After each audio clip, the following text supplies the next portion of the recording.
It was a quiet afternoon on April 15, 2023, just after 2 p.m., when Officer Daniel stepped into a moment that would change everything.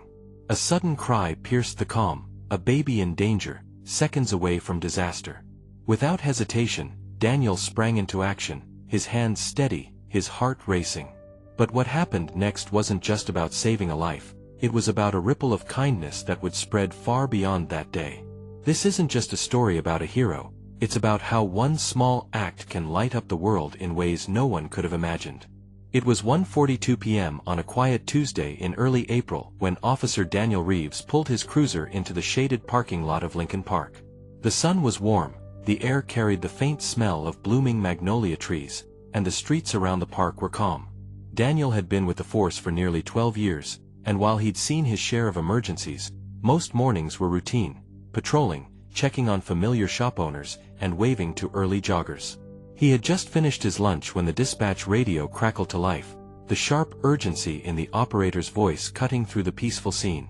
Unit 3-1, possible medical emergency near the playground area, report of a baby not breathing. Caller is a female, sounds distraught. Daniel's hands tightened on the steering wheel. The location was less than a mile away. He hit the siren, the sound echoing against the nearby buildings as he sped toward the park's central playground.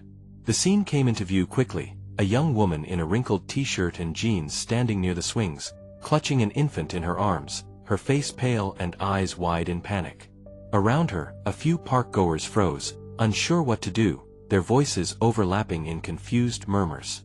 As Daniel jumped from the cruiser, the woman's voice broke through the noise. "Help, she's not breathing." There was no hesitation.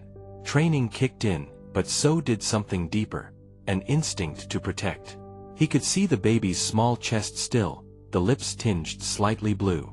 The woman's hands trembled so violently she almost dropped the child into his arms. Daniel knelt on the grass, lowering himself to the baby's level, his own heartbeat pounding in his ears. In those moments, there was no sound except the faint rustle of wind through the trees and the distant creak of the swings. Every second mattered, and Daniel knew it. He checked the airway, tilted the baby's tiny head back, and began gentle rescue breaths, his eyes locked on the rise and fall of her chest, willing her to take air. The mother stood over him, covering her mouth with both hands, whispering, "Please, please." He kept his focus, speaking softly to the baby as though she could hear him. Time felt warped. Each second stretched long, heavy, and uncertain. Then, after what felt like an eternity, a faint sound broke the silence, a tiny gasp. The baby's chest lifted. Daniel could see a flicker of color returning to her face. "That's it, sweetheart. Come on," he urged, his voice steady but full of relief. The mother dropped to her knees beside him, tears running down her cheeks. She reached out but stopped, afraid to interrupt. He glanced at her briefly, giving a small nod, an unspoken promise that they were getting through this moment together. And in that park, under the bright spring sun, everything else faded away except the fragile life they were fighting to hold on to. The faint gasp had been a lifeline, but Daniel knew they weren't out of danger yet.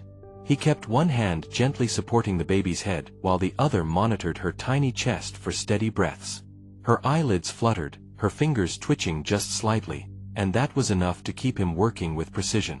He spoke in a calm, low tone, partly to guide the mother and partly to keep himself anchored. "She's breathing, but we need to keep her stable until EMS gets here." The mother nodded quickly, wiping her face with the back of her trembling hand. "Her name is Lily. She was fine this morning. I don't know what happened." Daniel glanced briefly toward the parking lot.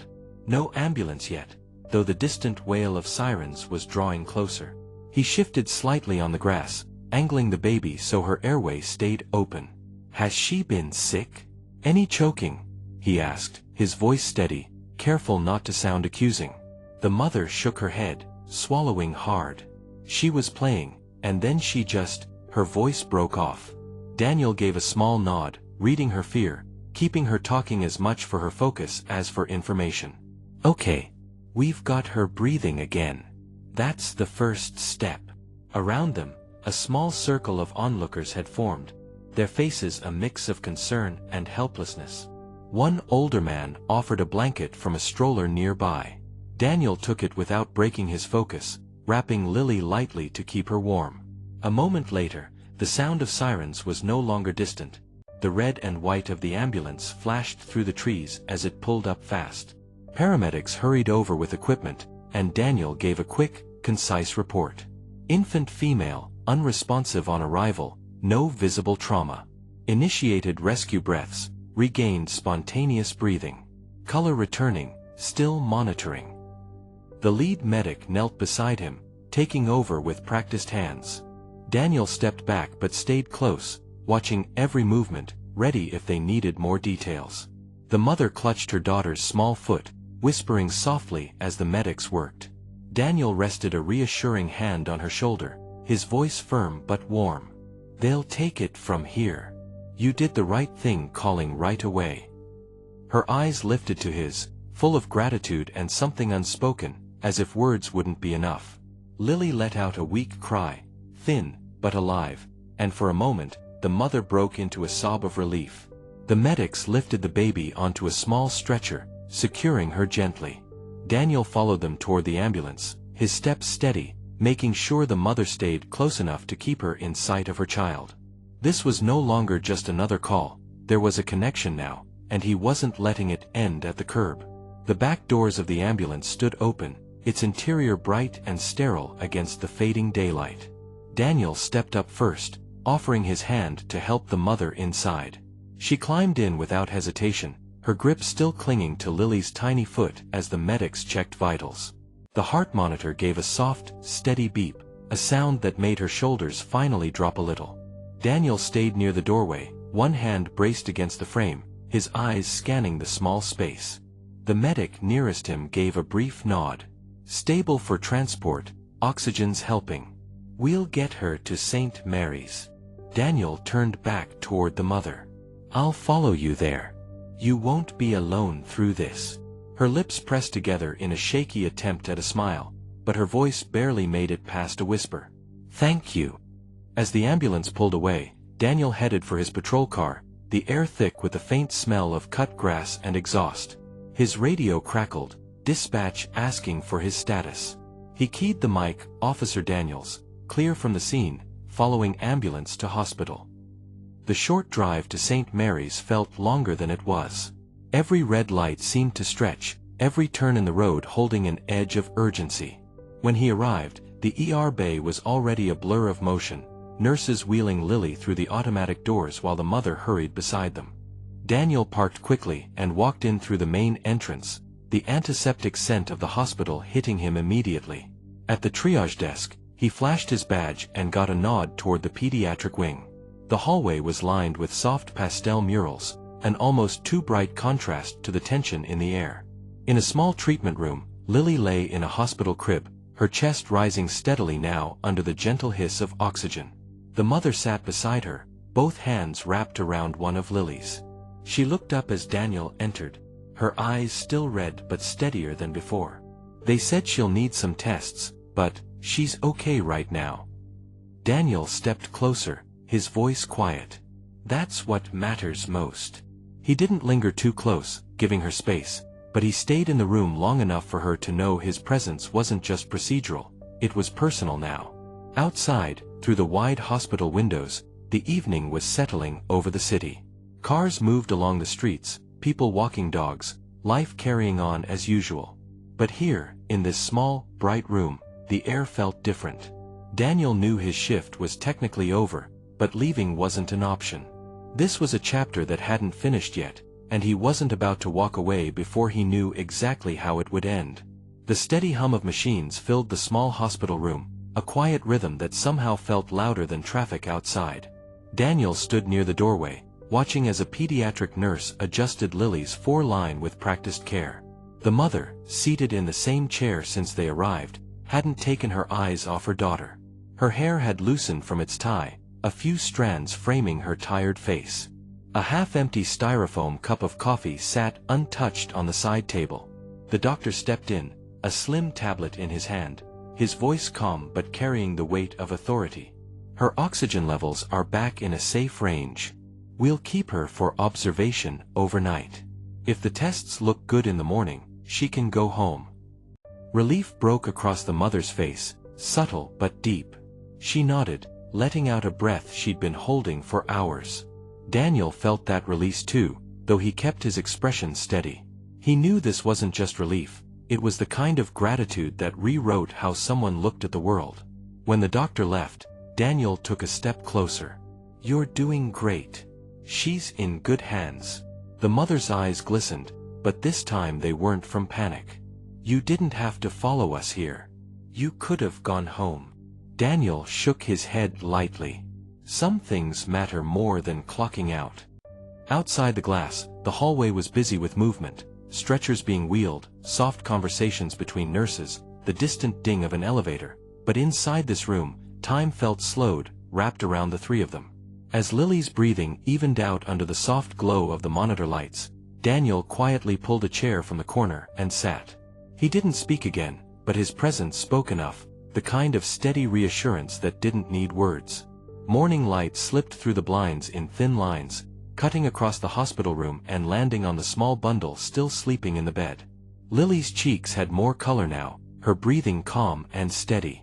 The mother sat with her elbows on her knees, hands clasped, staring at her daughter like she was afraid to blink and miss something. Daniel was still there, sitting in the same chair from the night before, his uniform shirt slightly wrinkled, the dark circles under his eyes proof he hadn't left. The nurse came in quietly, checking the monitors, her smile confirming what everyone wanted to hear. Lily was doing well enough to go home today. That was when the mother reached into her bag and pulled out a folded piece of paper, its edges softened from being handled. She slid it toward Daniel. "I didn't know how else to say it, so I wrote it down." He hesitated before opening it, reading the few lines scrawled in her handwriting. It wasn't just a thank you, it was a promise, an acknowledgement that what he'd done wasn't just a duty. "You were the first person there when she couldn't breathe. You didn't just save her life. You saved mine." Daniel didn't speak right away. He just nodded, tucking the note carefully into his pocket as if it needed protecting. Down the hall, a transport aide arrived with a wheelchair, ready to take Lily and her mother downstairs. As they left the room, the mother turned once more to look at him. Her eyes carried something beyond gratitude, a quiet recognition, a connection born in a moment neither of them had planned for. And though Daniel stayed behind, watching them disappear around the corner, it was clear this moment would not end here. It was just past noon when Daniel stepped out of the station for his lunch break, the air crisp with the faint smell of roasted peanuts from a vendor down the street. His phone buzzed in his pocket, an unfamiliar number. He almost ignored it, but something made him swipe to answer. A familiar voice came through, shaky but warm. "Officer Daniels? It's me. Lily's mom." She hesitated before speaking again, her words carrying a mix of excitement and disbelief. "I posted about what you did, and it's everywhere. People are sharing it, leaving comments, even offering to help us." Daniel leaned against the brick wall, trying to process it. She explained how she'd written about that afternoon in the parking lot, how she'd described every detail, the way he had appeared out of nowhere, the calm in his voice as he worked, the relief when Lily took that first breath. Within hours, her post had been shared thousands of times, turning strangers into witnesses of their story. And now, there were messages from people she'd never met, parents, first responders, even other officers, saying his actions reminded them why humanity still mattered.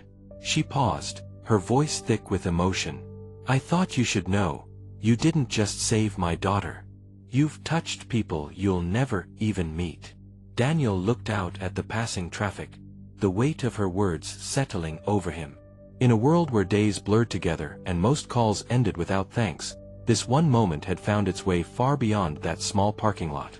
And as he hung up, tucking the phone back into his pocket, he realized something. Sometimes the smallest act can echo louder than you'll ever expect.